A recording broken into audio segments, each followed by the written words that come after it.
And for more on what is being debated, I spoke just a short time ago with Democratic Representative Verona Escobar of Texas. Congresswoman Escobar, thank you very much for joining us. You were just telling me you think the Build Back Better bill is just about to pass the House in the next few hours. What has taken it so long? What are the last knots that had to be untied? Well, it was a very complicated process. So on the one hand, there was the issue of what we could rally around, what provisions we could all actually support that would go into the bill. And by all of us, I mean Democrats, because of course we know that this had to be a go it alone process. And we've got a very diverse caucus, so there were a lot of different demands. And I know for the American public, they had to watch the sausage making, but we were all unified in wanting to get the most possible for the American public, and I could not be more excited about voting on it. Well, Congresswoman, we know Democrats are united at this point, finally, as you approach the vote on passage, but Republicans are united against it. Just last night on the program, I interviewed a Congresswoman Republican, Nicole Malliotakis from New York. She and other Republicans say this is just a lot of socialism in this bill. What do you say to them? You know, I think, Judy, we've got to look at what they've done over the course of the last several months. Every piece of legislation that we have delivered for the American public, they'll vote against it on Capitol Hill, and then they'll go into their districts and try to take credit for it.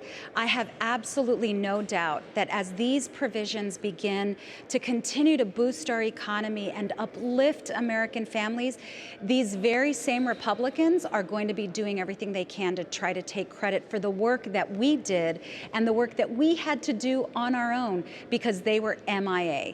They prefer to focus on very divisive issues. They are fetishizing violence, as Paul Gosar has. They are pushing xenophobia as hard as they can.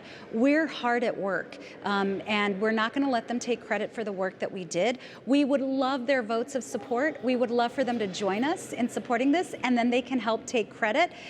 But I think you're going to see that as this benefits their constituents, they're going to be singing a different tune. You do represent a border district in the state of Texas. You wanted more generous language in this bill with regard to treatment of undocumented immigrants in this country, but instead of offering a path to citizenship, it's our understanding that the language in there now offers work permits, and there's some time limits.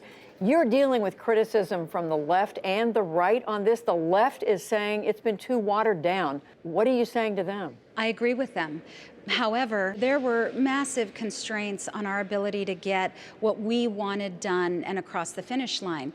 But what I would say to the American people is that it's about time that we recognize the value that immigrants provide to our country, not just the value in terms of their rich history and the way that they contribute to the fabric of who we are as Americans, but there is a literal fiscal value to immigration and to offering a path to citizenship. So while hopefully we will get this across the finish line, the work permits and the protections, that's not the end of the work that we need to do on immigration. We've got to open up more legal pathways, especially if we want to see a reduction in irregular migration, some of the things that we're seeing at the border. The only way we can do that is opening up legal pathways. And I should say, when you refer to issues in the Senate, that has to do with how narrow the vote is in the Senate. It's 50-50, and also with Senate parliamentary rules. But I do want to ask you further on immigration. If this language gets to the Senate and it falls out because you don't have the support, or the Senate parliamentarian says it doesn't belong there, are you still going to support this legislation finally? I am still going to support this legislation, even if, unfortunately, we don't meet the guidelines as set out by those Senate rules. I think those Senate rules are terrible for democracy. I think the filibuster is terrible for democracy, but they are what we have to operate within. I am confident, though, Judy, that we are going to get this language in through the Byrd Rule. It is very narrow, very tailored, and it was done specifically so that it can get past those two hurdles. So I am confident that we will get this done. And we'll, of course, watch to see what happens. But very quickly, again, on the right from Republicans, you have the argument this is no time to be giving special benefits to immigrants when American citizens are dealing with inflation and other challenges in the workforce. How do you answer that? You know, if my Republican colleagues think that there is a labor shortage, and Judy, what we are seeing unemployment numbers trending and almost at pre-pandemic levels, then they should welcome the ability for migrants, immigrants who've been living in our communities for decades. They should welcome them having access to work permits. If they're concerned about inflation, as we all are, then we want to get productivity back up. That means that this will help in that capacity as well. At the end of the day, Judy, the unfortunate reality is that most of my Republican colleagues actually prefer chaos over solutions, and this is why they stand in the way of every solution we bring forward. Thankfully, reconciliation with that process, we don't need them.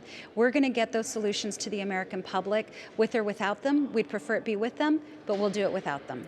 Last question. The House censure of Congressman Gosar of Arizona yesterday for that violent video showing him attacking Congresswoman Ocasio-Cortez. What message did you believe that sent, that censure in the House?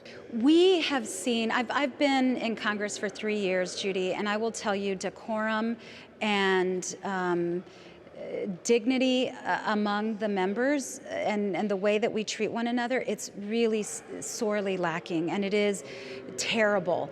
In any other environment, behavior the likes of which we've seen from Paul Gosar and frankly from a number of other Republicans, that would have meant immediate termination.